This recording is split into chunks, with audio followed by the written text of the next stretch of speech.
This is the Star News Brief from Tina Mombono. The quest to change the constitution could face timeline obstacles if pronouncements by the Independent Electoral and Boundaries Commission are anything to go by. The IEBC on Tuesday said that it needs at least 84 days to finalize the verification of signatures, meaning that the process would end in March next year. With the constitution giving county assemblies up to 3 months, the earliest the BBI bill can get to the referendum is September next year. This would make it nearly impossible to have issues such as new constituencies implemented before the 2022 elections. This delay would also complicate the preparations for the elections, as voter registers would have to change.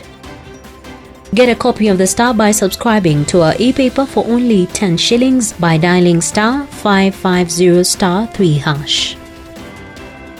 The spiraling diplomatic spat between Kenya and Somalia could result in dire consequences for the two East African nations. Experts are now of the view that both countries have an interdependent relationship spanning years, and the row would have major repercussions. Somalia on Monday night announced that it was cutting ties with Kenya, citing constant violation of Somalia's sovereignty and territorial integrity.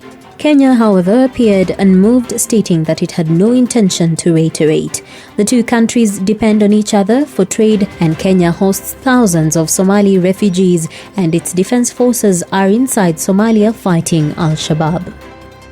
Hotels have reported improved business ahead of the Christmas and New Year holidays, with some facilities likely to be overwhelmed by numbers. They are now grappling with how to enforce the COVID-19 protocols that demand social distancing to mitigate the spread of the virus. While hotel rooms can accommodate guests to full capacity, common areas such as restaurants, bars, pools and other amenities will be limited to a few guests at a time, a move that comes with extra labor and space. A number of hotels at the coast and parks are currently at between 40 to 50%, with last-minute bookings for next week expected to push the numbers to above 80%. You will kindly excuse me because my English is not very good, so I might interchange and speak in Kiswahili from time to time. This was the opening statement during an interview with a teacher who had worked as a volunteer in Kenya for 2 years. His name is Oki. If you're a Kenyan, you might be tempted to pin the name to Nyanza or Western regions. However, Oki is from neither. Oki Keisuke, 29, hails from Japan. A desire to experience Kenya is what inspired him to travel close to 11,000 kilometers to teach math, art, music, and physical education at a school for students with special needs in Nakuru Hills Special School. Having studied special education at university level, Oki packed his bags in February 2016 and headed to Nakuru to work as a volunteer teacher, and the county became his home for 2 years.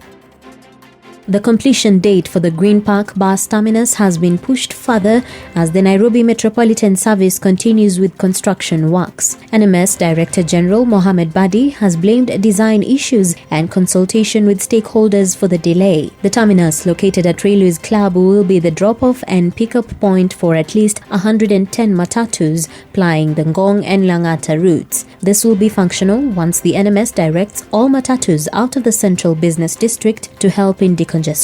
Badi told the Star that pulling down the structures at the former Luna Park consumed a lot of time as it was done by traders.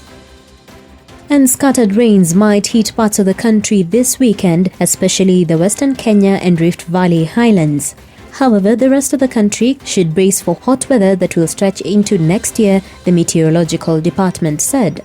Separately, Nairobi-based non-profit Oxfam predicted the number of hungry people would rise significantly as the country braces for the harsh climate-fueled La Niña. Farmers, who make up almost 80% of the Horn of Africa's population, have already been hit hard by several floods and the biggest desert locust swarms in 70 years. Since January, locusts have damaged crops on 70,000 hectares in Kenya. Get a copy of the Star by subscribing to our e-paper for only 10 shillings by dialing star 550 star 3 hash. You can also get more on the Star website.